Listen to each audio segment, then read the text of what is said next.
Good evening, friends. I'm sorry my video is off as I'm in the car, and it gives me immense pleasure to introduce Dr. Shweta Rastogi, who's a very close friend for last 20 years. I know her. She is a PhD in nutrition, and she is doing in the field of nutrition what not many nutritionists do. She has written books, and more than writing books herself, her son wrote her first book under the age of 10 years.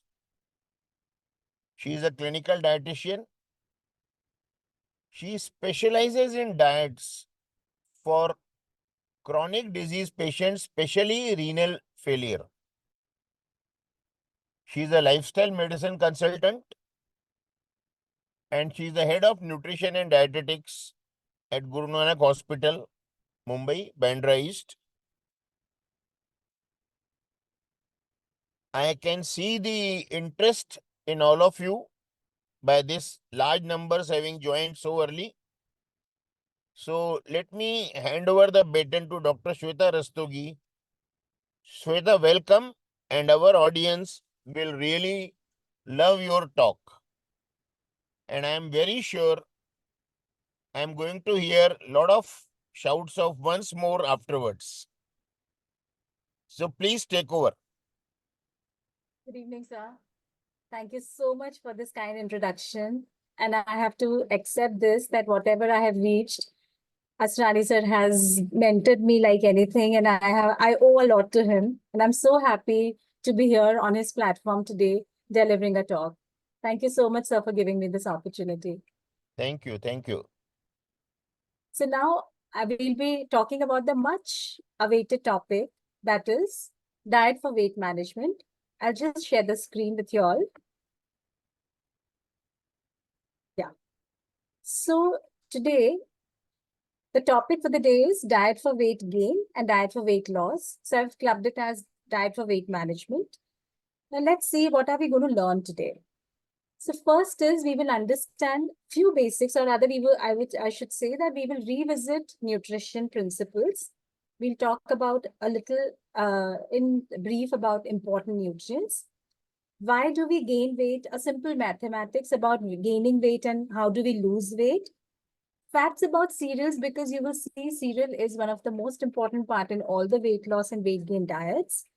We'll speak a little about calorie counts, and then I will throw light on fat diets, which will remain the key area for discussion today. If you have any questions, you may post those questions in the chat box, or you may unmute yourself towards the end, and then I'll take up all your questions. So now, generally, what I believe is that nutrition is that unbottled medicine that we all consume knowingly or unknowingly. All our vitamins, minerals, the nutrients that we consume on a regular basis comes from the natural food that we consume, whether it is fruits, vegetables, cereals, pulses, etc., that we have. And if you see, most of the nutritional supplements that are made also have a key ingredient coming from the natural foods. So I have termed this as an unbottled medicine, which we consume on a regular basis. And I strongly believe in a quote which says, whoever was the father of disease, an ill diet is its mother. So which means that if we correct our diet, maybe we are able to win the battle against a lot of diseases. Now, what are the main principles that we have to keep in mind, or what are the basics of nutrition that we follow for weight management? It is no different from the other diseases that we look into. The macronutrients remain the same, the carbohydrate, fats, and proteins. And here I've added fiber because fiber has a very important role in terms of weight management, in terms of giving you satiety, keeping your gut better, because many of the fiber products or fiber which is coming from natural foods act as a prebiotic, that is the food for your good bacteria. And of course, the micronutrients, which is your vitamins and minerals coming from a lot of fruits, vegetables, even whole or complex carbohydrates. So this is a very important slide, which I always explain to all my patients, because what happens is if we do not tell them the mathematics about weight gain and weight loss, they generally fall prey to going for the fad diets. Now, the standard principle is that if you have to gain 1 kg of weight, you have to have an excess amount of 7,700 calories as a deposit in your body. It sounds such a big number, but if you see what happens is it's not difficult for you and me to consume, say, 200 to 300 calories per day. How? Suppose today, if it is my birthday, I've had a piece of cake. Tomorrow, it's my friend's party. I've taken maybe not a piece of cake, but a donut.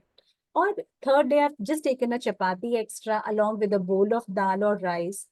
Like that, if we keep consuming something or the other additional per day, then it amounts to around 300 calories.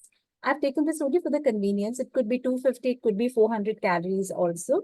But to make you understand, if I'm consuming these 300 calories additional every day for a period of all the 30 days of the month, I may end up accumulating 9,000 calories of a deposit in my body, which can easily lead to a kg of weight gain. Sometimes the days may be different. I may have 200 calories additional. I may not have additional calories. So we are not taking exact figure of 1 kg per month. It may amount to 8 to 10 kgs a year, which is quite an alarming thing. And that's when we realize that we have put on a lot of weight, and many patients then start coming for the blood tests or for the consultation. So how can we lose weight? Suppose if I reverse this calculation, if I go for walking or if I do some kind of sports or if I am doing some kind of physical activity, average calories spent in all these physical activities, say, is around 300 calories or 200 calories additional I start reducing from the diet. Say if I have cut down on the fried foods or the sugar foods or excess amount of food that I'm consuming, it will be very easy for me to cut down on 200 calories per day, which may amount to 500 calories per day easily. And if I multiply that by 30, that is in a month's time, I will be able to lose around 15,000 calories a month, which will convert to 2 kgs per month, which is a doable figure. And it will help me to lose weight or the excess that I have collected in a span of 6 months to 8 months. And that is the way we should look the weight loss as. We should not hurry because we have not hurriedly gained weight.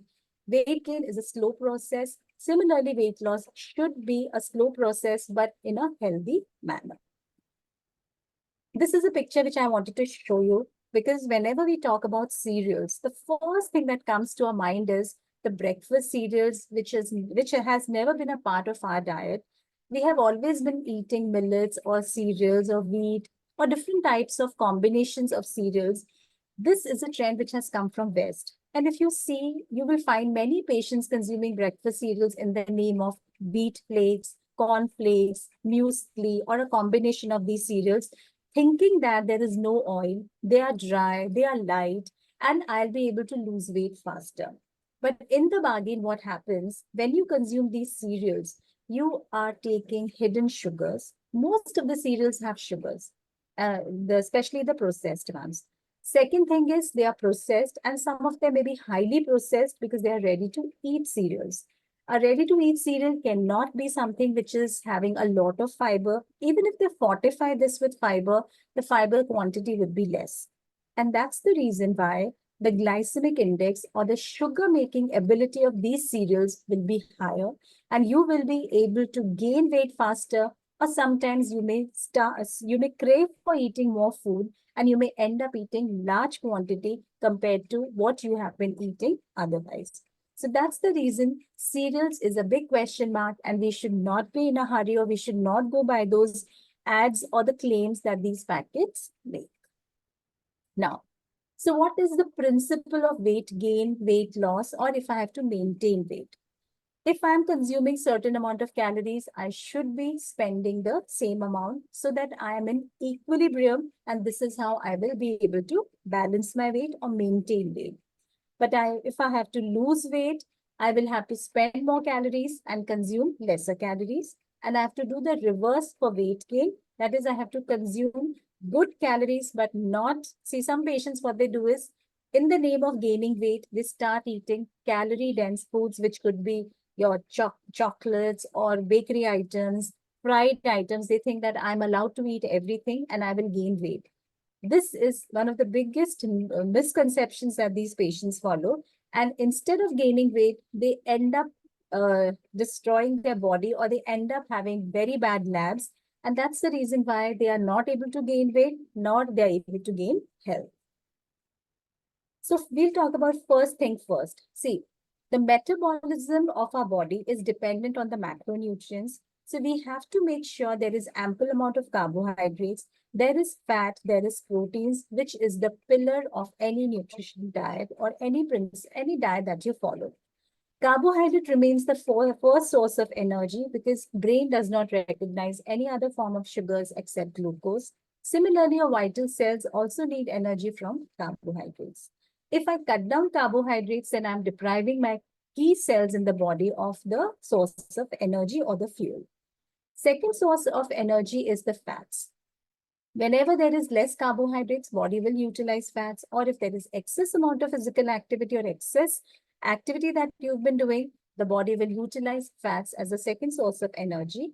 And then comes the protein, which is usually meant to repair your cells. We should never think of using proteins as a source of energy or calories, because if proteins are being utilized, then the byproducts formed are not very good. We'll discuss about that in the fat diets. Now, why the fad diets are popular, why people fall prey to them very easily, and why people get results. See, anything that gives you results, you will always feel that this is the thing which I should go for. And if my patient is getting result, he will spread this to the others. And by word of mouth, this becomes more popular. These are some of the books which are hot selling books, and they have done millions of book selling, and that's the reason they are popular. Atkins, South Beach, the zone, and intermittent fasting are the four diets which I'll be throwing light on today. And you will agree with me that these have been something which the patients are coming to the doctors or the nutritionists or the healthcare professionals and asking them to pen down the diets based on these and saying that, no, my friend got the result and I also wanted, and I have a specific time frame where I want to lose weight. So let's understand whether they are really good, whether we really require them, or what are the side effects in the long run. Now, see, first, I thought I will share with you certain claims that the fad diets made.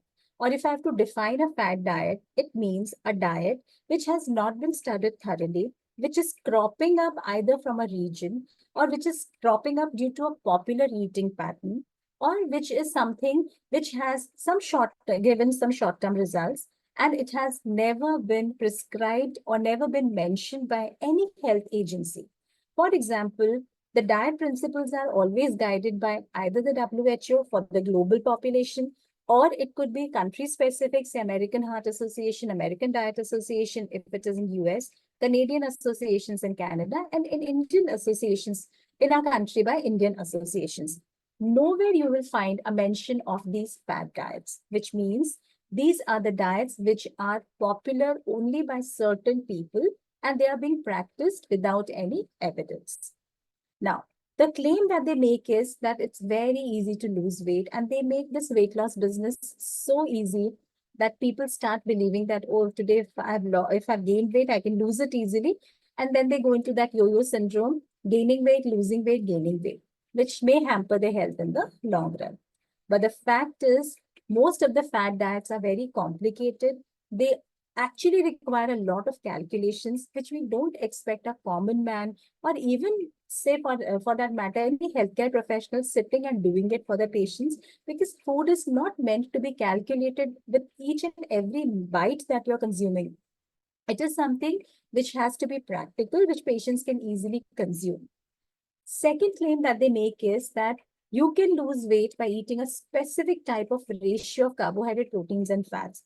That is true. And that has been laid by the health agencies. But what these fad diets do is they alter that ratio. I will be showing you some specific ratios which these diets are promising. And when you compare this with the normal ratio prescribed by health agencies, you will be surprised. Weight loss depends on usually which I showed you, a balance of calorie expenditure and calorie consumption.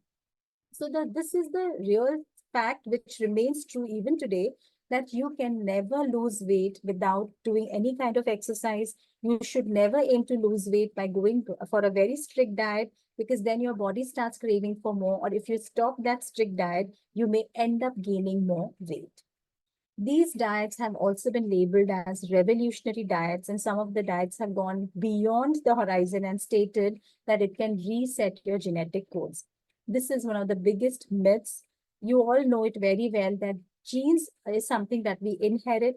No diet can alter the genetic codes of the body. It can only help you to maintain or it can help you to regulate the blood parameters if they are deranged. It can never change the genetic code. High protein diets are very popular. In most of the diets, you will come across this, and you will hear this from patients. You will hear this on Instagram or many other social websites or by influencers, because they feel this is the easiest way to lose weight. And why protein is popular, protein diets are very popular. I'll show you a graph where it will make things very clear, which we call it as thermic effect of food. That's the reason why many patients feel high protein diets work. But do they really work? This is something which I will just share with you. Now, people gain weight on low fat diets. So, many a times when we are also on a platform where we are discussing it with certain other practitioners who practice keto diets or who practice other diets, what they generally say is that, Indians keep having more of fats and more of carbs. They should go on low fats. See, if you're taking low fats, your macronutrient ratio is carbohydrate, protein, and fats. It is divided into these three. If you are reducing one, you are increasing the other. If you're increasing carbohydrate, you're decreasing fats, or you can go to a certain limit with proteins. So if you're going for a low fat diet, definitely you are going for a high carbohydrate diet, which even is worse than going for which is a good deviation from a normal diet, and it can do even worse than the normal diet, or it can even be bad for patients who are trying to control sugars or lose weight, because it's very easy to increase carbohydrate intake in the body.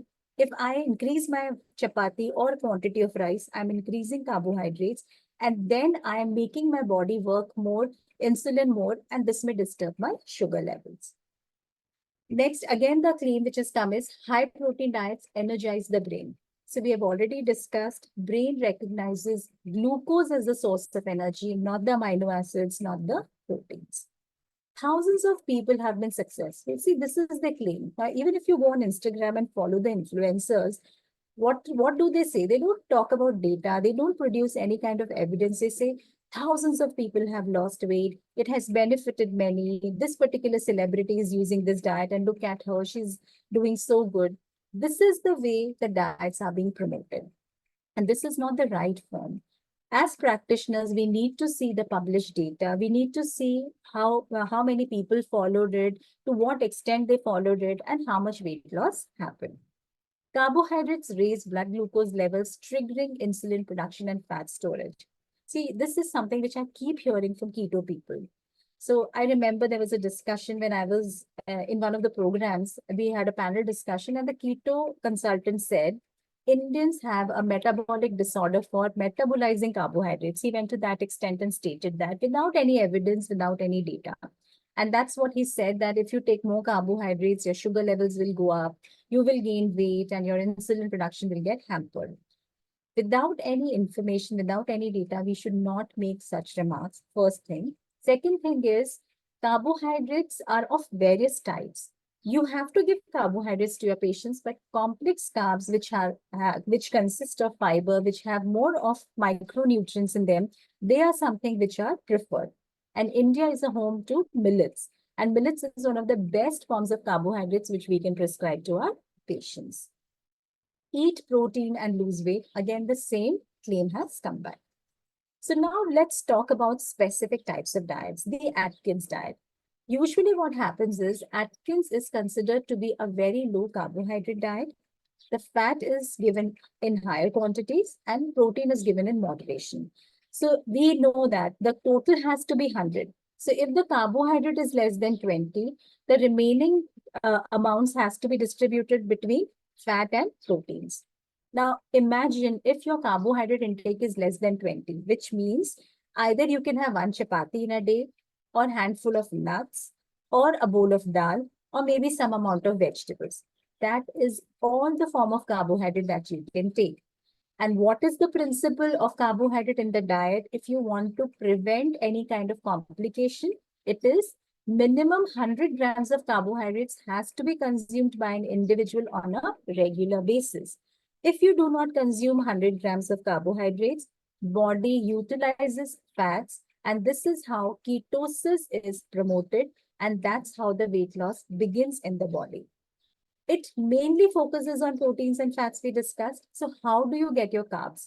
So, most of the patients feel that they will not be able to count their carbohydrates by just a chapati or a bowl of pulses. They fall prey to these carb bars or certain ready-made food products, and they end up eating everything which is processed or packaged. And there is restriction on fruits, whole grains, legumes, etc., because they are source of carbohydrates. Dairy is definitely included, but they do not give very high fat through dairy. They will give you fat through animal foods, which is chicken, fish, mutton, and egg. They even allow you nuts, but then since nuts is also a source of carbohydrates, the limitation of quantity comes into picture. So in ketosis, what happens is when the carbohydrate intake is low, if it is lesser than 100 grams per day, then the ketone, the fat is started to burn. The byproduct of fats is ketone bodies. Ketone is not acceptable by brain. Brain does not utilize that form of calories. And that's the reason why not every patient is able to follow this diet. And it is not good for vegetarian patients because they will not be able to sustain on animal foods. Now, ketones are acidic. So you might have seen whenever you see a critically ill patient, we generally check their acid-base imbalance in the body by ABGs or any other tests that we do in the body.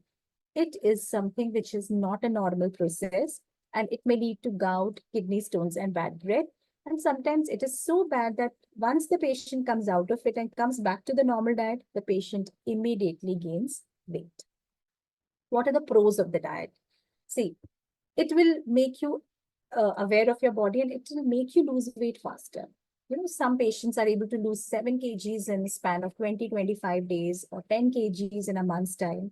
So they are very happy with this diet. And those who have a long way to go, some 100 kgs if they have to lose, they prefer these kinds of diets. And some patients who are not at all literate about weight loss programs, they feel this is the best way of losing weight. They in this diet also they do not allow fried foods like French fries, chips, etc., because they are also sources of carbohydrates. What are the cons? You see, the pros were very limited. The cons are very high. The disadvantages of this diet is it may lead to dehydration. There is no fiber in the diet, so constipation, decreased mental capacity because brain is not getting its source of energy or the fuel. And long-term complications could be osteoporosis, or it could be kidney damage. Why it has been put in question mark is because we have seen a few cases, but we cannot always generalize and say that all Atkin followers will have a kidney damage. But since the protein is beyond the normal limit, it may affect kidneys as well. Another very popular diet amongst patients is South Beach diet. This diet is originated from US, and that's an area where patients carry their own tiffins and they eat it over there and they feel very good about it. Those who are not a very big fan of Atkins diet, they have started using South Beach diet because it's a little more practical. They feel good with this. The results are phenomenal. So let's see how this diet works. So this diet is divided into 3 phases. In the phase 1, all the carbohydrates are banned. Usually, protein foods are given and some amount of fiber in the forms of vegetables and nuts is given. Otherwise, protein is given through meat and eggs. So if they are sources of proteins, they are also sources of fats. In the phase 2, good carbohydrates are introduced, which means the ones which have high fiber. So high fiber foods will definitely be lower in glycemic index. In phase 3, they allow you a lot of foods, but in moderation. So this looks much better. Many patients like it because it's doable and they are able to get foods of their choice, at least by phase 3. Now, let's understand what exactly is glycemic index. It is a number given to a food product to let you know how fast the sugar reaches your blood. So, which means, say, for example, if you are eating white sugar or white bread, it gets absorbed into the bloodstream, converts into sugars very fast, and the number is 100, which is considered to be standard. And all the other foods are compared with this particular standard. Any food which has more than 70 as the value is considered to be high glycemic index. Medium glycemic index is between 50 to 70, and low glycemic index food is less than 50. So, will low glycemic foods help you to lose weight? There is no specific research conducted only on low glycemic index foods. The reason is because diet in itself is such a vast area. You just don't go for only low glycemic index foods. It has to be a balanced diet. So that's the reason why we are not only emphasizing on low glycemic index foods, but low glycemic index foods are usually the pulses, your complex carbohydrates, excuse me, the millets are low glycemic index, so they are all good. They can be consumed. But sometimes when you process them, when you make idlis out of it, when you make upma out of it, then they may turn into moderate glycemic index. So you may not be using the same type of carbohydrate or same type of cereal in the same format. You may keep changing it. Now, what are the pros of this diet? See, this diet helps a person become aware of what they are consuming. Are they consuming proteins or they are consuming high glycemic index foods? A lot of knowledge is given to them. A lot of education happens in this. And in second and third phase, if you see, good fiber is given, lean proteins are promoted, dairy is introduced, fruits, vegetables, and good fats are also given. And they believe in giving everything in moderation. So people are very happy following this diet. Now, but the first phase is as close to Atkins diet in terms of nutrient composition. So it can be dangerous. So that's the reason why when you follow the first phase, you have to be extremely careful, and it may lead to a lot of problems such as dehydration, constipation, same problems which an Atkins follower might have. Initial weight loss may happen due to loss of body water, but anytime, whenever you sweat or whenever you lose water from the body, that weight is always regained. So it does not make any significant effect on weight loss if you follow diet in this particular fashion. But if you compare phase 2 and phase 3, see, this is the kind of composition that is usually followed, means they give you proteins, carbohydrates, and fats in moderation. And that's the reason why patients are happy following it. Now, coming on to the third type of diet, which is known as the zone diet. Zone diet, if you see, compared to the first two, is even better. The reason is, if you see, 40% protein, 30% fat, 30% carbs. And what is the normal composition? 50 to 55% carbs, around 15 to 20% proteins, and 25 to 30% fat. So this is slightly closer compared to the first two to the normal diet. But of course, it is also considered as a high protein diet because protein is 40. And that's the reason if the patients are not happy following the first two types of diets, they go and ask for the zone diet. So this is what is the normal composition of the diets, which we follow in India also. American Diet Association, even Indian Diet Association recommends the same: 50 to 50% carbohydrates, 15 to 20% protein, and 30 or less than 30% of fats, where the saturated fats have to be restricted to less than 10%. Saturated fat is any fat that gets solidified at room temperature.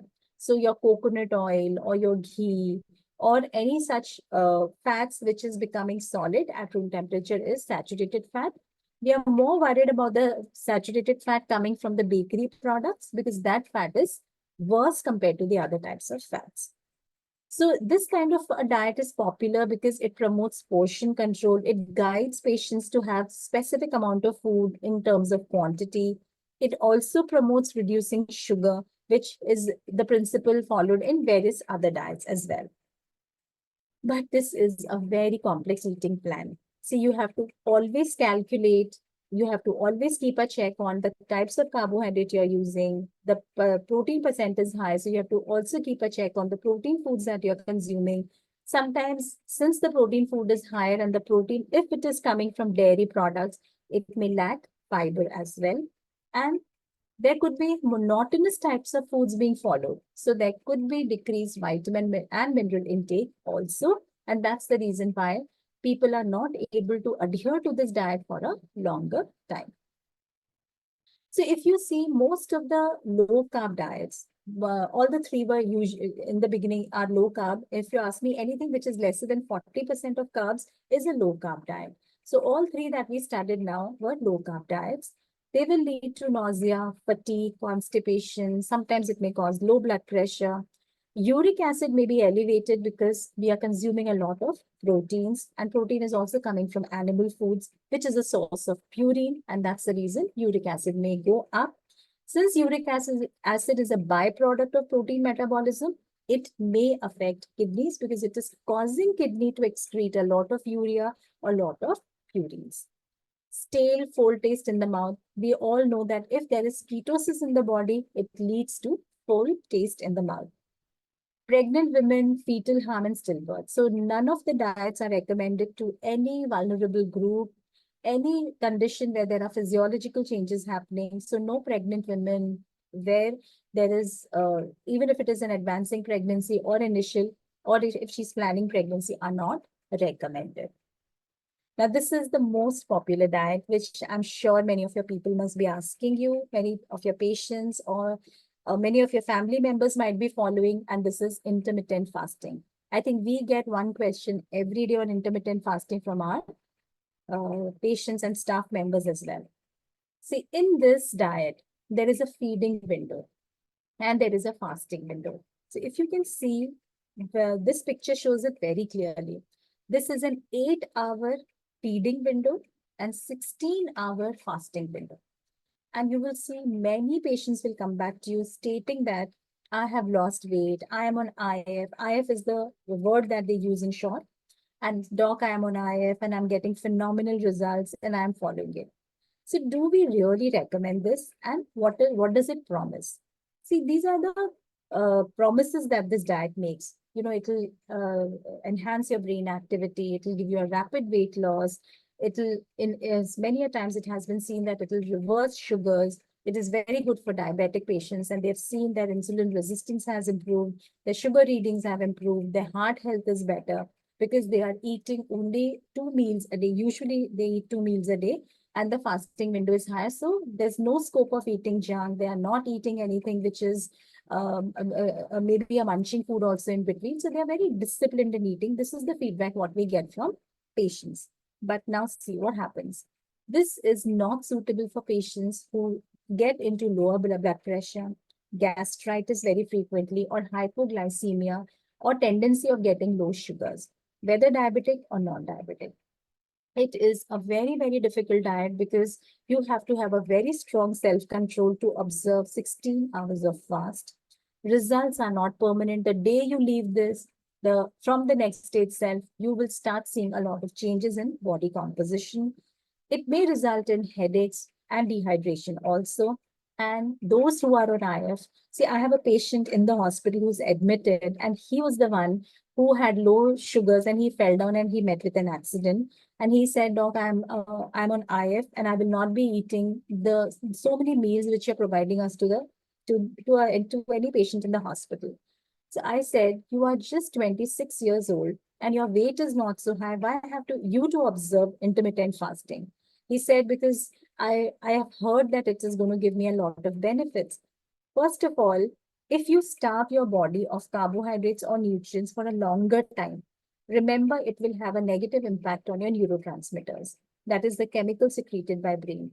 So if you're doing that, it will not give you a good feel good factor. It will affect your eating capacity. It may lead to a lot of cravings, and that's the reason why we do not recommend intermittent fasting to any of our patients.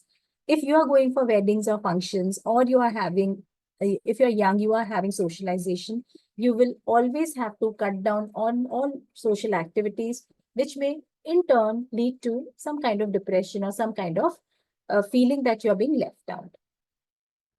So then what is the way out? How do we lose weight? How do we calculate our calories? What is the way out? Balanced diet is the formula. we have already seen that there is a mathematics involved behind weight gain and weight loss.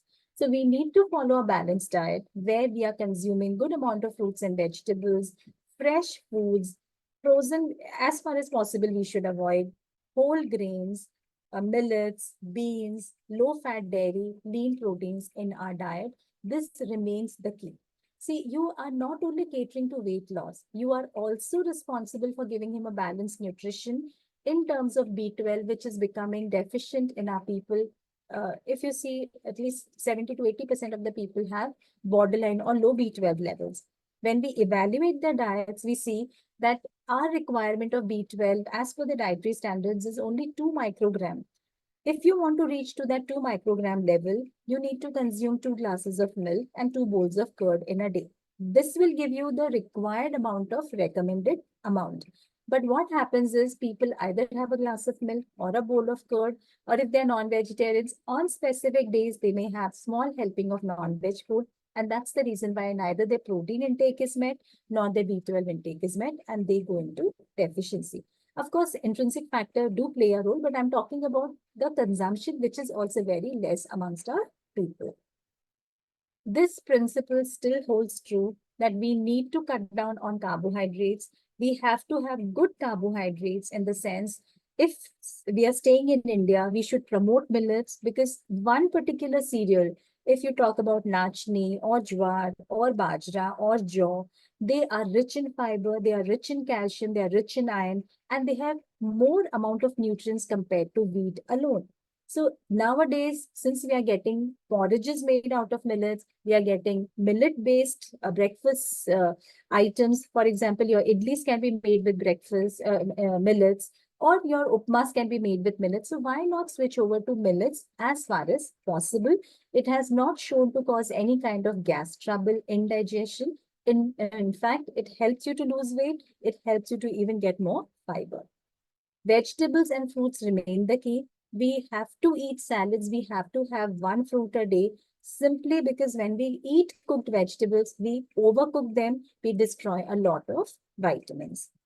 Fruits, definitely at least one fruit a day. If two fruits are possible, nothing like it, but minimum you should emphasize on one fruit. Meat, fish, milk, and dairy again remains an important part of the diet, but no fried forms, no reheating of milk, because if you boil milk once, you have already reduced B12 by 40%.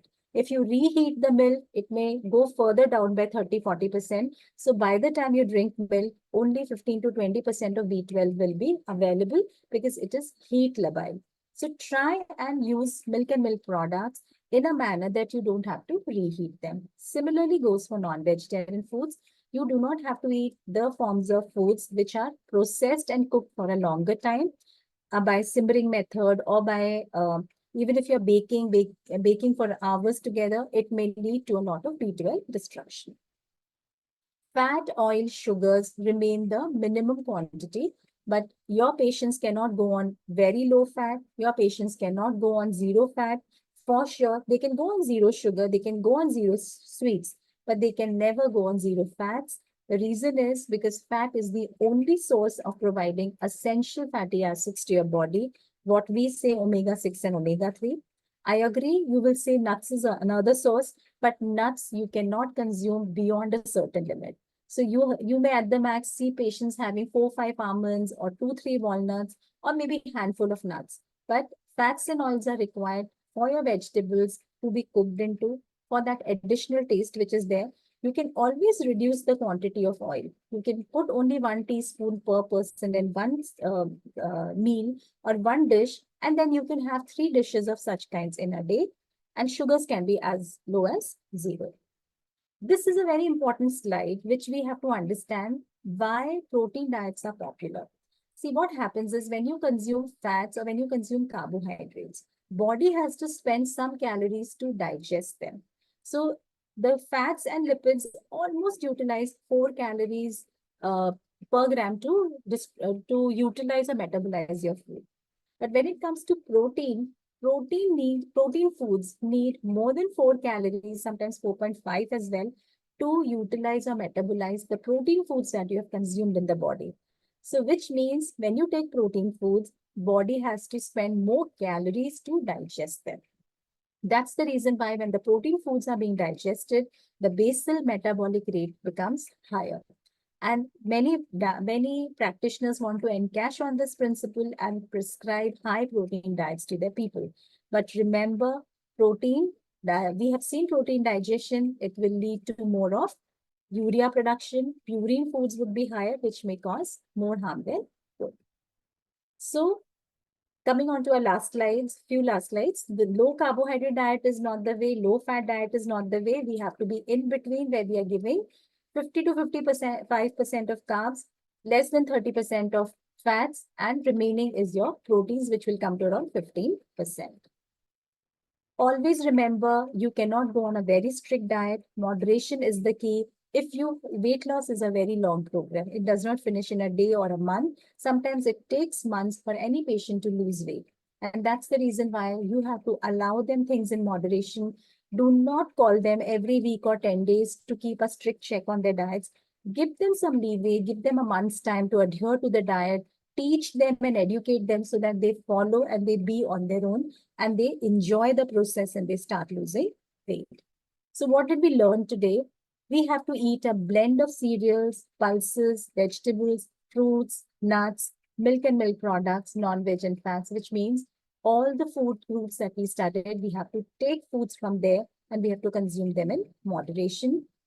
We don't have to fall prey to fat diets. Every now and then a new fat diet comes into picture and we don't have to think or start using that just because it's very popular. We also have to teach our patients to read labels, to know about the hidden sugars that are mentioned, to also teach them about the additives which are mentioned. In some session, maybe if I come across, I will tell you there are apps available for you to identify the labels and which you can share it with your patients and they will be able to understand labels better. Avoid fasting and feasting. Let them enjoy the food, let them follow the principles, educate them so that their weight loss goes very easy and in a happy manner. Thank you so much for a patient hearing.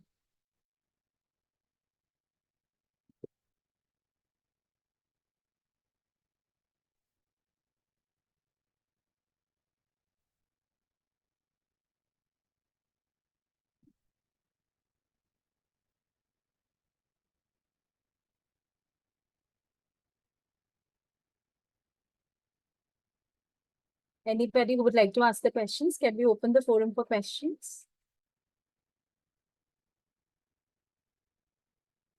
Okay, I can see some questions in the chat box. First, I'll take them. So somebody has written, except fruits, people do not eat pure wheat, rice, veggies. It's a recipe made of multiple ingredients. So how do you calculate calories for simple recipes, say poha?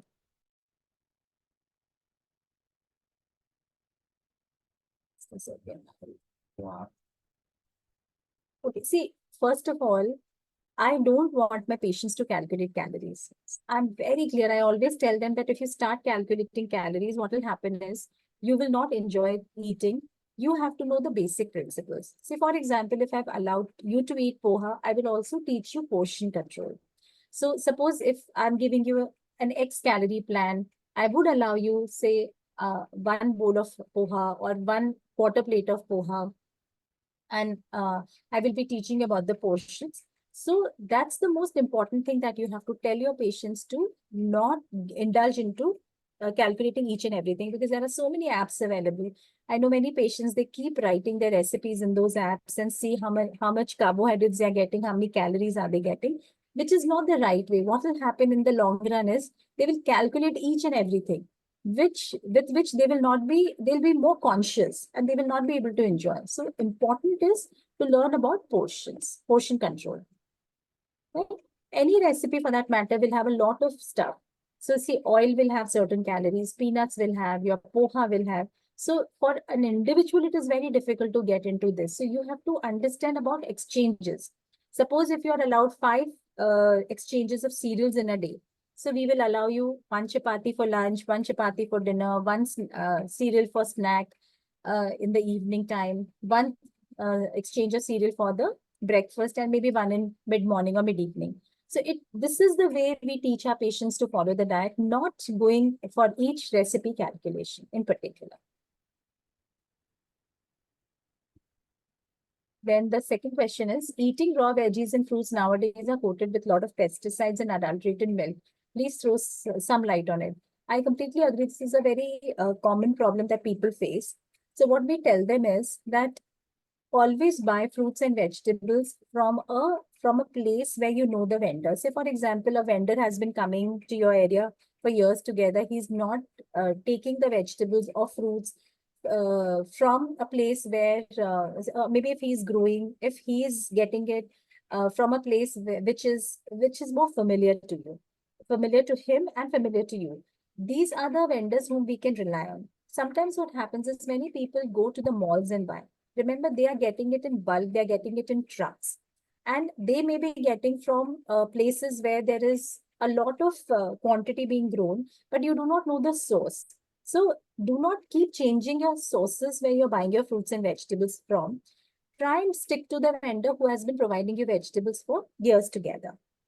Second thing, what you can do is, if you are not very sure of the coating, always soak your fruits and vegetables, especially the ones which you're planning to eat raw, the salad vegetables.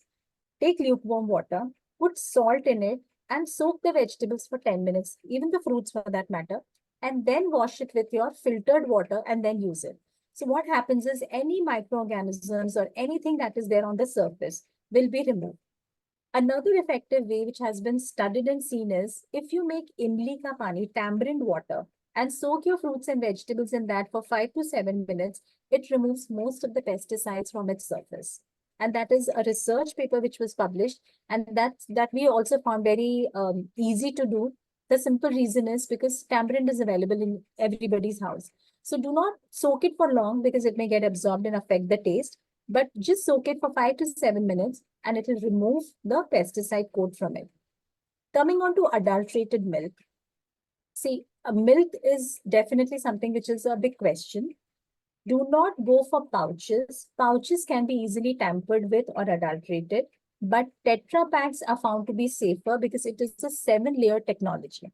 You can easily go for Tetra Pak milks because they cannot be, no vendor can add urea to it, inject something, or any tampering can be done with that. So it is safest. You can go for those kinds of milk and you will not get any problems. Okay.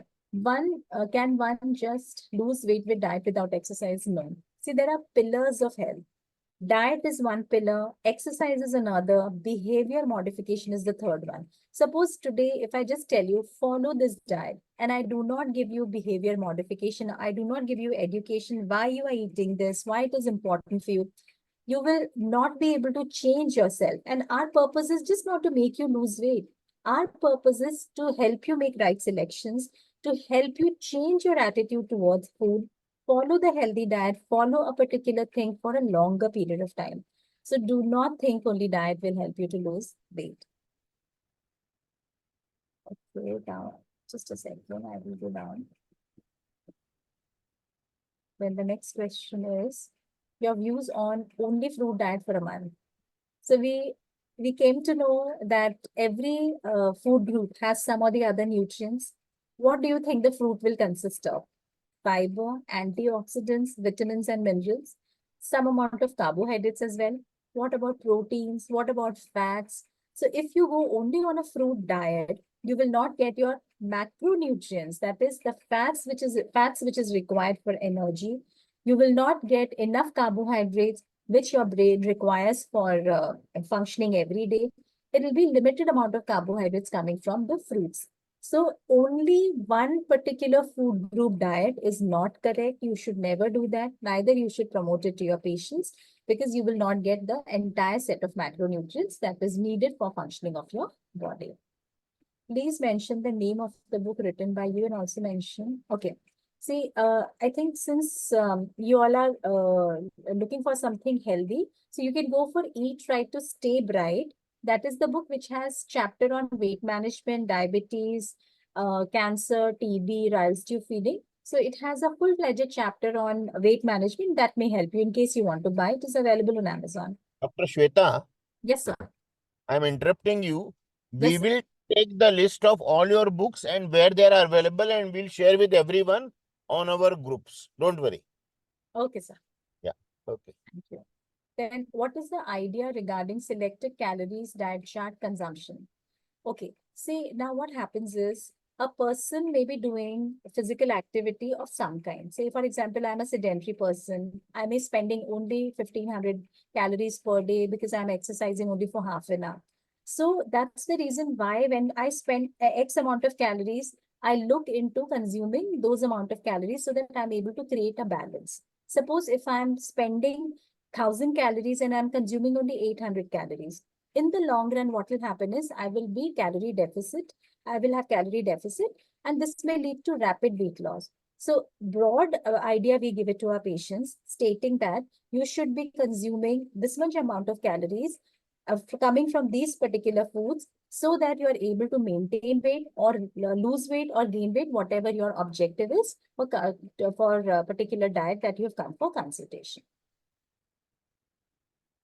Next question is, which cooking oil should be used? Yeah. See, you should always look at monounsaturated fatty acid, which is a type of fatty acid present in the oils. There are three oils which have this particular fatty acid. One is rice bran oil, second is groundnut oil, third is till oil or sesame oil. These three are very safe and very good. Anybody and everybody can use it, irrespective of the disease condition you have, whether it is heart disease, kidney problem, weight management, or anything.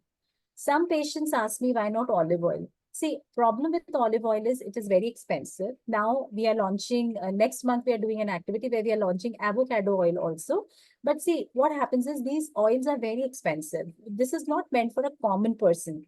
So if you want to use it for your entire family and you want to utilize oils which are budget friendly, then rice bran, groundnut, and till oil will give you good benefits. You can continue using them. If you wish to buy olive oil, then please read the label carefully. Do not buy virgin olive oil. Do not buy extra virgin olive oil.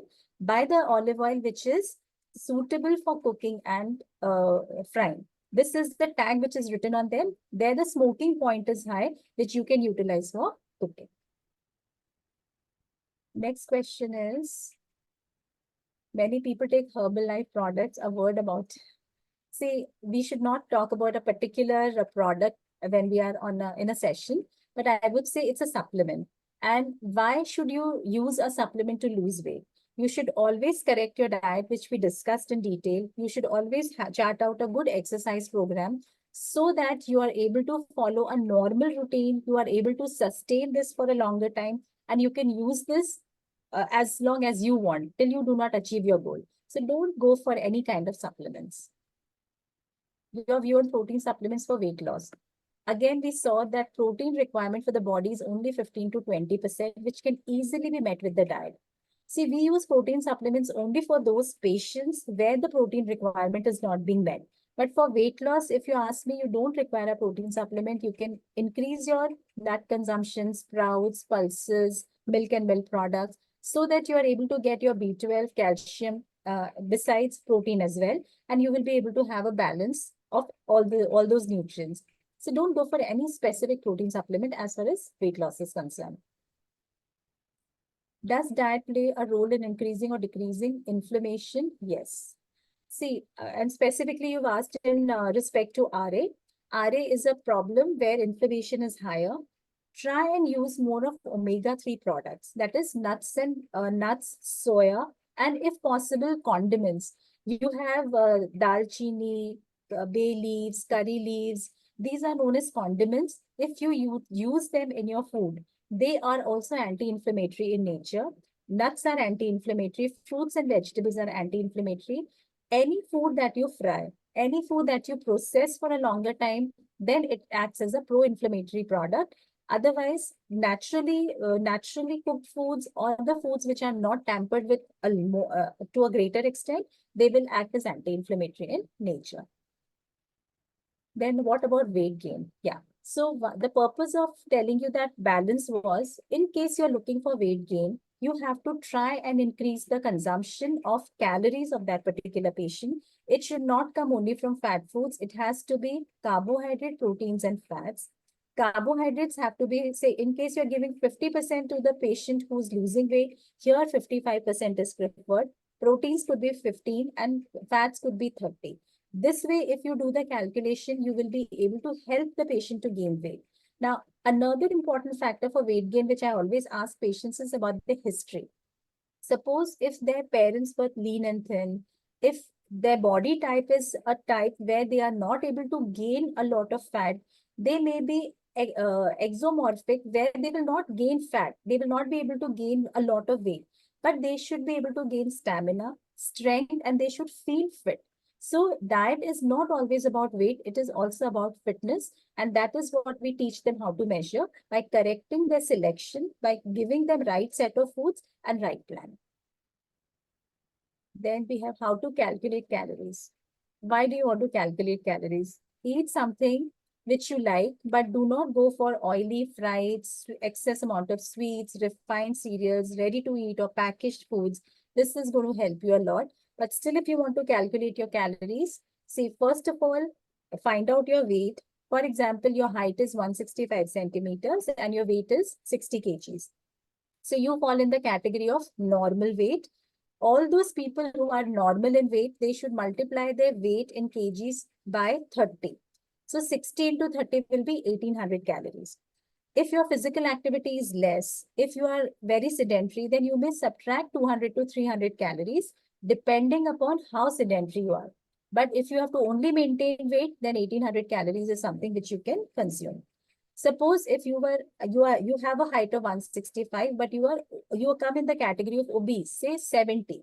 Then you multiply 70 by 20 because you are coming in the category of obesity. So 7 into 2 is 1400. So your caloric requirement is 1400. And if you are underweight, then you will calculate your calories by multiplying that weight by 40. So suppose if you were 50, for that particular height, 50 multiplied by 40 will be 2000. So your caloric requirement is 2000. This is the simplest way of understanding the calorie calculation. Types of oil. We just now discussed that Nufa-rich oils, sesame, that is till oil, groundnut oil, and rice bran oils are good. If you want to use a blend, nothing like it, you get a blend of these oils. Rice bran comes with sunflower, rice bran comes with safflower, till oil and rice bran combination is also available. All the blend oils are good. If you wish, you can go for that also. Next is how to take protein powder for muscle health. See, for muscle health, you are exercising, which is very good. You try and correct your diet and take natural forms of protein from the diet, that is milk and milk products, pulses, sprouts, nuts. If that does not work and your protein requirement is higher, then we would first like to study your exercise regime, how much intense exercise you are doing, how many weight training sessions you are doing, and up to what weight in kgs have you reached in terms of muscle health. Then only a protein powder, if required, is prescribed. Otherwise, diet is the first preference. What is the ideal diet for a high cholesterol? If you're a borderline high cholesterol patient, borderline cholesterol, say around 206, 210, 215, then try and incorporate oats, soya bean, sprouts, lots of fruits and vegetables. Do this religiously for a month, along with exercise and stress management. You will be able to do a lot of justice to your cholesterol. After 3 months, when you check, it will come under control. Please suggest some good breakfast options, vegetarian and non-vegetarian. See, where breakfast options for vegetarians are many. You can have millet-based dosa. You can have millet-based idlis. You can have idlis in which in the batter you have added oats flour. You can have sprouts. You can have stuffed millet paratha with vegetables with minimum oil. You can have your poha where you have added more vegetables. Upma in the similar manner. You can even use dalia where you've added a lot of moong dal and vegetables. So these are some good vegetarian breakfast items which you can follow. If you wish to have non-veg, then I would not recommend chicken and fish for breakfast, but egg whites can be utilized if because we don't know your cholesterol level. So that's the reason, to be on the safer side, I'm advising egg white in the form of scrambled, boiled, burji, or you can even have it with your paratha or chapati, the way you like it. Avoid breads as far as possible. So for weight loss programs, should we not suggest protein on the high side? No. Remember, protein's thermic effect was very high. So if you are giving high protein diet, see why children in the beginning are not able to gain weight. Many children are drinking a lot of milk. They are on one full egg, or they are taking a lot of pulse or dal, and they remain lean and thin because their protein is on the higher side.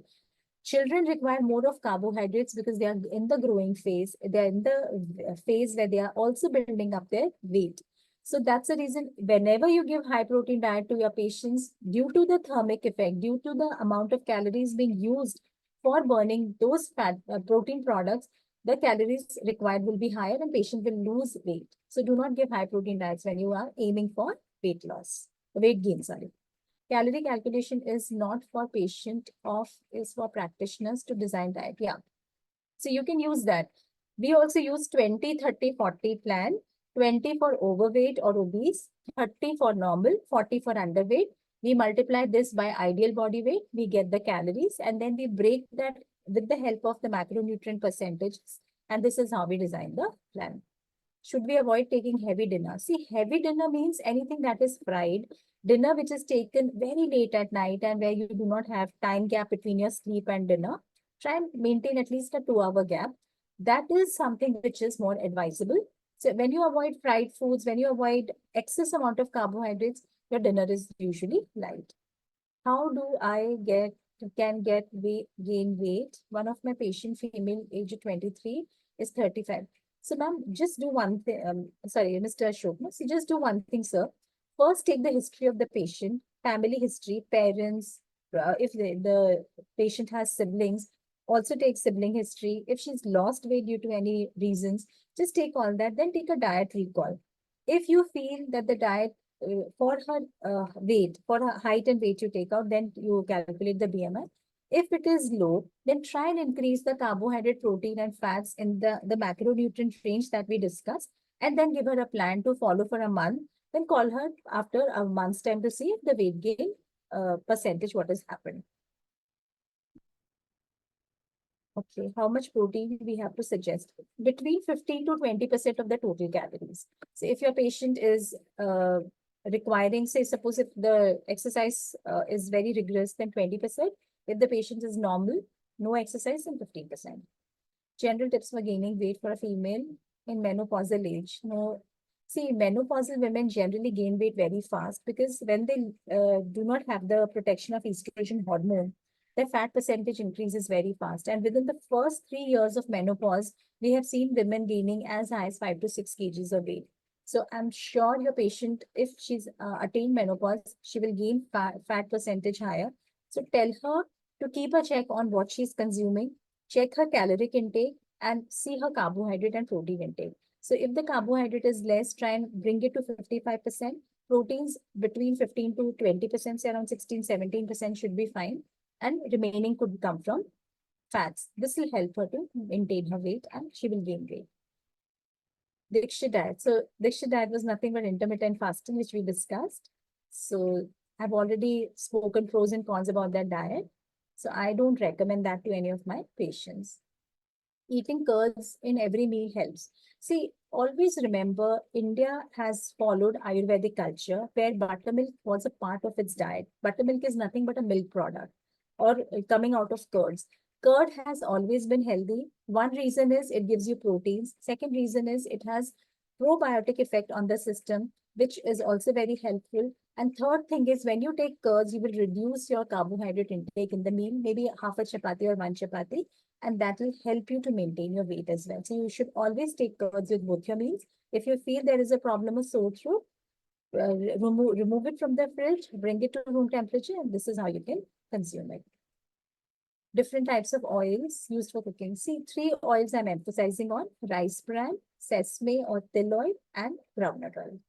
Should we take any dry fruits on an empty stomach? See, so there are two groups, nuts and dry fruits. So dry fruits is your raisins, dates, kishmish, khajur, anything that is a dried form of the fresh fruits. But nuts are cashew, almonds, walnuts, pistachios, Brazilian nuts, tree nuts, hazelnuts, etc. If you want to consume nuts on an empty stomach, almonds you can soak and have. If you wish to have walnuts as well, you can have 2, 3 walnuts again. Since I do not know your weight, I cannot give you the quantity, but you can always have nuts on an empty stomach as well. If you wish to have dry fruits, then soak raisins at night and remove the water and eat those raisins. Black raisins definitely are more nutritious. Even you can have dry figs as well. How do I get B12 from vegetarian diet? If you're a vegetarian, not a vegan, then you should definitely consume milk and milk products, curd. This will give you B12 in optimum quantity. Soda bicarb for cleaning fruits. It is again a form of salt. Why do you want to use something which is more synthetic? Use the normal table salt. That also has a good effect. It would be really nice if you could take on chronic illness. Okay, should we replace wheat with millets? See, if you are very comfortable eating millets, try and have millets at least in one of the meals.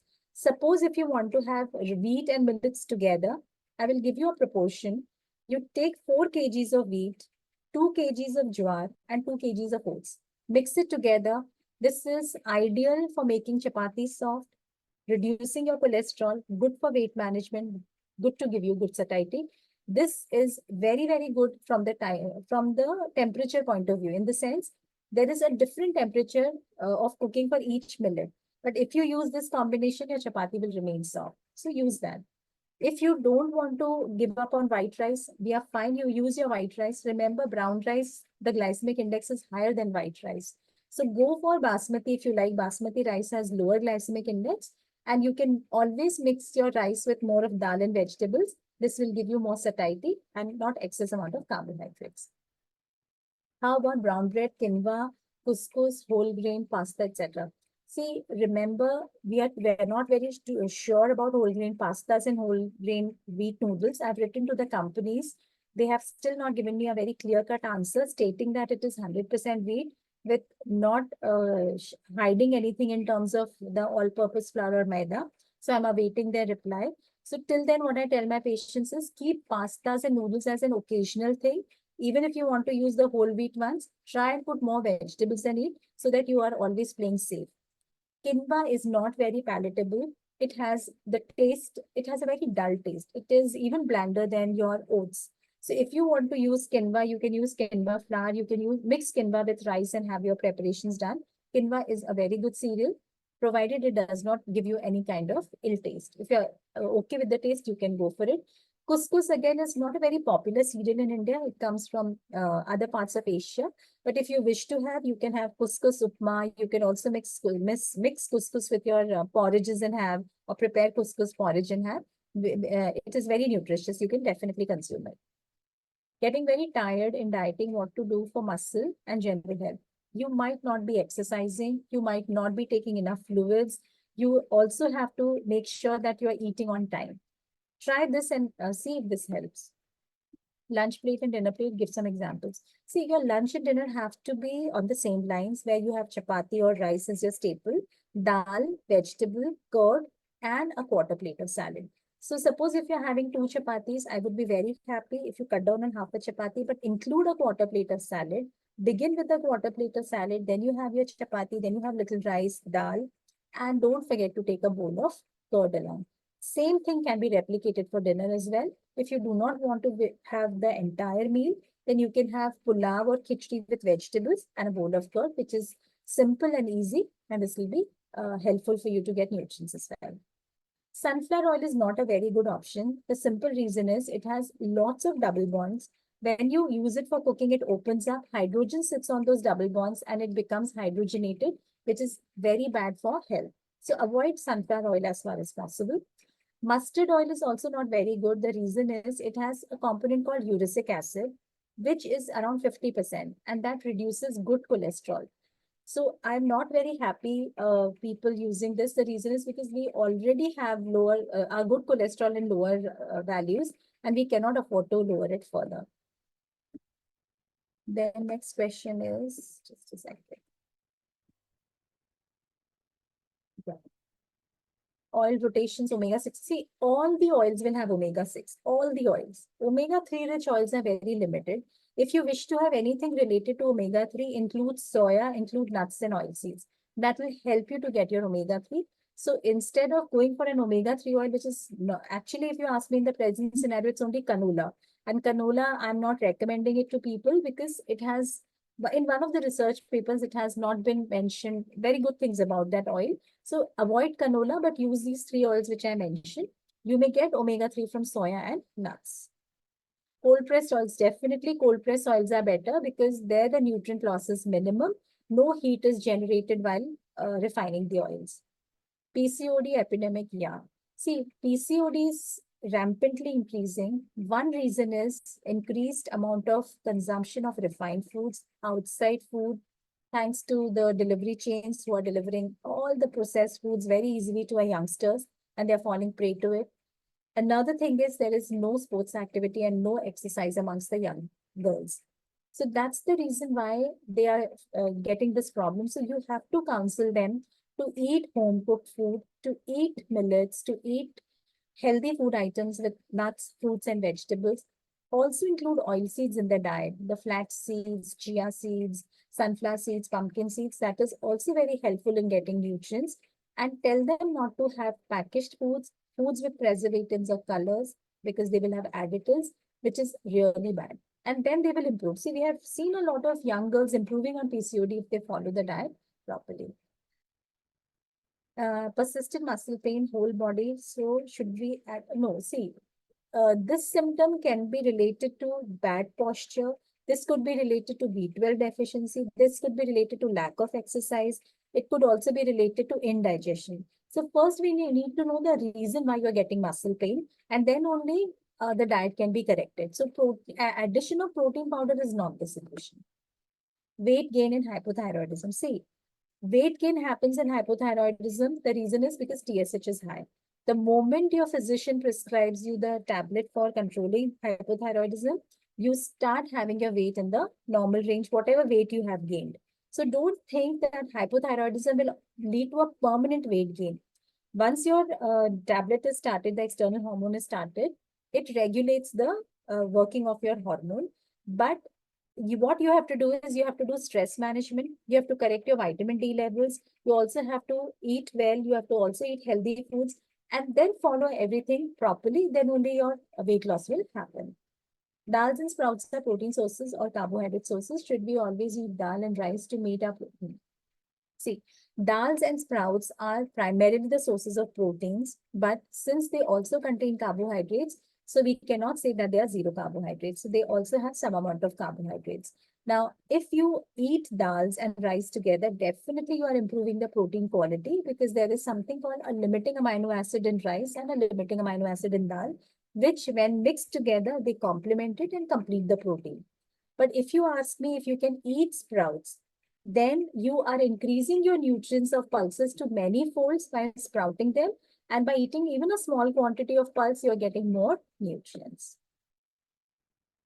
What is more important, weight or blood parameters? I would say both. See, sometimes what happens is the weight may be higher, but the fitness level is optimum. The fat percentage is good because you are exercising. So weight is always not the true indicator of health. Blood parameters are definitely important. The reason is because if your sugars are high, it is affecting the other parts of the body. If the lipids are high, there are chances that it may clog your arteries.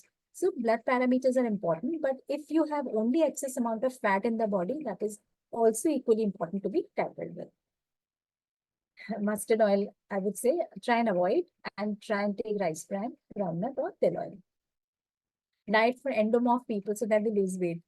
I would recommend you to eat a balanced diet the way we discussed and also go for an exercise program. It is not very easy for endomorph patients to lose weight, but they can always increase their fitness levels. They can always improve their fat percentage. So make sure your exercise routine is very regular. At least 25 days in a month, you should exercise for an hour. Mustard oil is not good, so please try and avoid it. Moderate amount of desi ghee. Okay, see now, it's a good question, I would say. Desi ghee is what? We have to define desi ghee. The ghee that is made at home, which is a pure ghee, which is not adulterated, is good for health. But what we do is we buy ghee from outside and it is also sold as desi ghee, but it is hydrogenated. It is not 100% pure ghee. That's the reason why when we eat ghee from outside, we increase our cholesterol or the bad cholesterol or total cholesterol. So if the ghee is made at home, encourage patients to have 1 teaspoon of ghee and 2 teaspoons of oil. If it is not a homemade ghee, please tell them to avoid it completely. Cholesterol rich or triglyceride lowering. See, so cholesterol rich foods are your whole milk, which is with a lot of fats, cream. Then I would say all saturated fats like your butter, cheese, margarine, mayo, salad dressings. This should be avoided. Animal foods with a lot of fat, for example, your whole meat, your chicken and fish, which is in the fried form, they will increase your cholesterol. To lower the triglycerides, increase the amount of fruits, vegetables, and omega-3 rich food, which is soya bean, nuts, and oil seeds. That will help you to lower triglycerides faster. Bioavailability of veg proteins is inferior to non-veg proteins. So that's the reason why a veg protein, say for example, dal is always mixed with rice. If you're using any other form of, say for example, millets also have some amount of proteins, but it is not complete in nature. So what we recommend is you can even mix millets and dals or pulses together, or you can also go for nuts. You can also go for sprouts. If you can take milk and milk products to some amount, it is always good to have that in the diet. So a glass of milk in the breakfast, a bowl of curd in the lunch, and a bowl of curd in the dinner time. That will help you to have all the types of essential amino acids in the diet. Keto diets we discussed, and we should discourage patients from using keto diets. Local time for dinner, can we have a cup of milk after dinner? Yes. So see, dinner should be between 7:30 to 8 so that you are able to sleep in time by 10:30, and you can have your milk just before the bedtime. Please suggest a good book for weight loss diet principles. See, if you follow your doctor's advice, I'm sure you will be able to lose weight faster. Is LDL cholesterol, if LDL cholesterol is 124, or like one should avoid egg yellow or chicken. See, I would also need your total cholesterol value. Are you a diabetic or not? That history is important. What is your weight? But in case you want to play very safe, avoid yellow. Try and have egg whites every day. Try and avoid fried foods and have more of salads, fruits, nuts, and oil seeds. And that will help you to lower your LDL cholesterol, and include oats for sure. About injection semaglutide. Oh yeah, so this is something which I will not comment on right now because we do not prescribe this. This is used for weight loss. It is very popular in Middle East, and we are not prescribing this. So I think either Dr. Strani would be the right person, or maybe any physician who's been using this. They will be the right people to comment on this. Then 4 kgs of wheat. Yes, 4 kgs of wheat, 2 kgs of oats, and 2 kgs of jowar. This is how you should make your multigrain atta. Oats should be, see, if you're able to get whole oats, steel cut oats, they are better than getting the processed oats. Any brand is okay with us. Is Suran elephant foot yam a good option? Depends on what you are asking for. So suppose if you just want to have it as a vegetable, all the vegetables are good, you should have it. But suppose if you feel your carbohydrate consumption is very high, then you can reduce this in quantity and have it in smaller quantity. Avocado is a very, very healthy fruit, only fruit on earth which is rich in fats, and the fat is tremendously good for the body. Now, whenever you include avocado, always make sure, since the fat percentage is higher, either cut down on the fat of the meal, or you can use avocado salad as a whole meal salad and you can give it to your patients. Avocado smoothie, avocado chutneys are another good options to include that, because you are using fats, but a natural fat which has not been tampered with at all. And this has tremendous health benefits, even in terms of vitamins and minerals. How to choose oats, muesli, and brown bread? By which rice is good? See, I would recommend you not to go for any kind of mueslis or brown breads. All breads are made out of maida. You'll be surprised to know brown bread has 60% maida. Oats definitely you can go for, because oats is the only food which has got the claim from American Heart Association to be a cholesterol lowering food. So you can choose oats and you can consume it as porridge or upma, or if you want to mix it with your flour, you can use it. Any rice that you want to use is fine. Try and reduce the quantity of rice and increase the vegetables or dal along with it, so that your total carb amount does not increase. But basmati forms of rice have lower glycemic index compared to other local forms which are available. See now, okay, soya and hypothyroidism is a very controversial topic. But remember, soya is notorious for hypothyroid patients is because of goitre estrogens. You do not eat soya raw. You cook it and have it, and goitrogens are destroyed on cooking. So you can use that soya as a food even if you have hypothyroid. When do we restrict the foods for hypothyroid patients is when after giving the medicines, doing exercise and following a diet, their TSH levels are not coming under control. They're still very, very high. That's the reason when we ask them to avoid certain foods. Otherwise, no health agency has recommended to restrict any food for hypothyroid, especially soya, cabbage, or cauliflower. Cyclist diet advice, please. So, again, the same thing. If you are depending upon what duration you are cycling, what is your other physical activity that you're doing, what is your height and weight, how stressful is your routine, how long are your working hours. So, in case everything is proper, then what you should do is make sure that your protein is between 15 to 20%. Maybe 18% also you can consider. Milk and milk products could be there as a part of your diet. You can even have homemade paneer as a source of proteins and B12. And since your leg muscle is being involved to a greater extent, make sure that you are also giving good amount of rest to your leg exercises. It should not get very strenuous for you. For women, how to weight train to look fit and slim but not bulky. Some women become bulky with weight training. See, weight training always has to be done to an extent that it does not go overboard. So wherever you're going for weight training, you should always ask your physical trainer that what is your goal. So set your goal and then tell him that I need to only build up my muscles so that I am able to maintain my muscle health, and I want to prevent osteoporosis. So he will not take you above 20 kgs in terms of weight. He will keep you between 5, 10, or maximum 50. And this will not lead to a very high or a bulky appearance. Tea and coffee for weight loss. Tea and coffee should not be utilized for weight loss because what people do is they have tea or coffee in place of their meals. And this is how they're compensating on their calories and they start losing weight, which is not the right approach. If you wish to have tea and coffee, it should be taken as a beverage, either in breakfast or in the evening snack. If you still want to use them for weight loss, then shift over to its better variants where no milk is added, no sugar is added, green forms or black forms of tea and coffee. They are then better. So this will also help you to lose weight. Good diet for hair loss. See, yeah. So what are the nutrients for hair loss? Zinc, magnesium, proteins, all these you will get in nuts and sprouts. Make sure they are a part of your diet and on a regular basis. In a month's time, you will see the change. What about atta bread? That's an eye wash. You read the label and you will find that they have mentioned either all-purpose flour or refined flour. And that's the reason why bread is always a bread. So I would say the least you have it, the better it is. Is cheese, paneer good? How many times per week can we have it as a high fat food?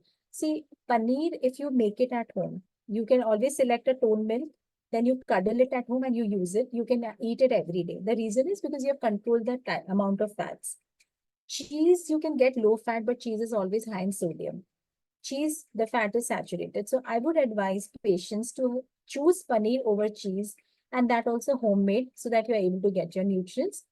It all totally depends on the other sources. So, for example, if you're not consuming milk, if you're not taking curds, then paneer is a good option. Should the patient avoid makhana? No, makhana is very good. Even if you have high prolactin levels, makhana will not increase it. Rather, what you do is you increase your fiber, you increase the oil seed intake, you have a good exercise plan, avoid refined foods completely. That will help you to lower down your prolactin levels. Is ready-made curd good? See, dairy products ready-made have no problems. Even your buttermilk ready-made has no problem, but just check the salt. If you do not want to have the salted ones, then the variants without salt is also available, which is good. Toned milk curd, then you should buy if you're buying ready-made curd. How to cook rice? Should we strain water or not? And pot or cooker? Cooking in a pressure cooker is always better. It reduces the time for cooking and it conserves nutrients. If you wish to remove the water, it is fine. But always remember, whenever you eat rice, you do not get satiety very easily. So you end up eating more rice. So try and control the quantity of rice. Have small quantity of rice and more quantity of dal. Should we take fish oil capsules every day? See, what is your objective? Why would you like to have fish oil capsules? Are you forcing omega-3 deficiency? Or do you have inflammation? Or is your triglyceride level high?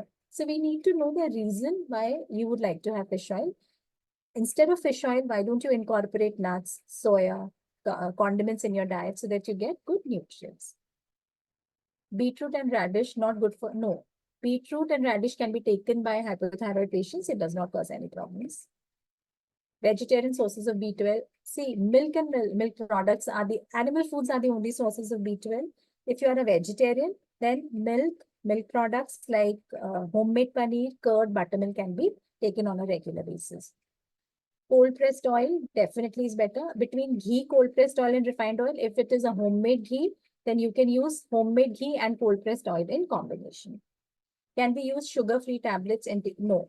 Instead, in fact, what I would advise is that no artificial sweeteners have been found to be very safe. Every now and then we are getting some of the other complaints or some of the other research data stating that this has the side effects. What I would advise is go for date sugar. Date is nothing but your khajur, the dry khajur that is ground and sugar is made. That has a variance. So if you use that in lower quantity, that has, some of them have low glycemic index, some of them have moderate. Since you will not know from where this date has come from, so tell your patients to use it in small quantity instead of sugar-free tablets.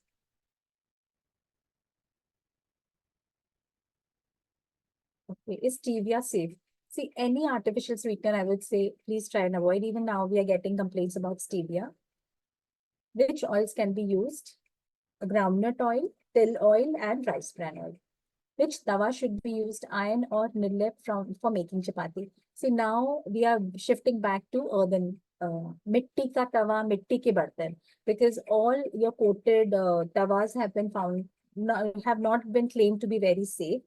Instead of the non-stick tawas, either you can go for lohe ka tawa, that is iron tawa, or earthen pot tawa. These are easily available. Jaggery instead of sugar for diabetic is the same effect. Jaggery, honey, sugar has the same effect for a diabetic patient. But if you are using jaggery for a non-diabetic patient instead of sugar, then it's a better option. Stopped sugar, cut down carbs, still not able to lose weight. What could be the reasons? Lose some weight. Again, that means your physical activity is not proper. Your carbohydrate intake has to be checked. Your stress levels could be higher. Your sleep pattern needs to be checked. So a lot of factors play a role. So just check whether you are taking more of fried foods or outside food or total amount of carbohydrates is high in your diet. The person who's engaged in sports activities, athlete, how much would? Again, depending upon what physical activity, what sport that person is playing, and for how many hours. For example, see marathon runners, marathon race is only for a day, but the preparation time is very high. So we look into for how many hours they are training. Are they also going to the gym or only running? So depending on that, the protein recommendation is made. So that's all. I can see the questions. Thank you, everyone, for posting your questions. I hope I've answered all of them. Thank you, Dr. Shweta. We are grateful that you shared your expertise and enthusiastically answered all the questions by our audience. It was like a knowledge-loaded session, and we all have benefited immensely. And of course, we're going to trouble you again for it. Absolutely For fine. another session. I truly enjoyed interacting with your audience. Thank you so much. Thank you so much, Dr. Shweta. Thank you. Thank you, audience. Yeah, pleasure. We'll meet. Yeah, thank you. We'll meet next Thursday. Thank you. Okay, bye-bye. Bye. Bye.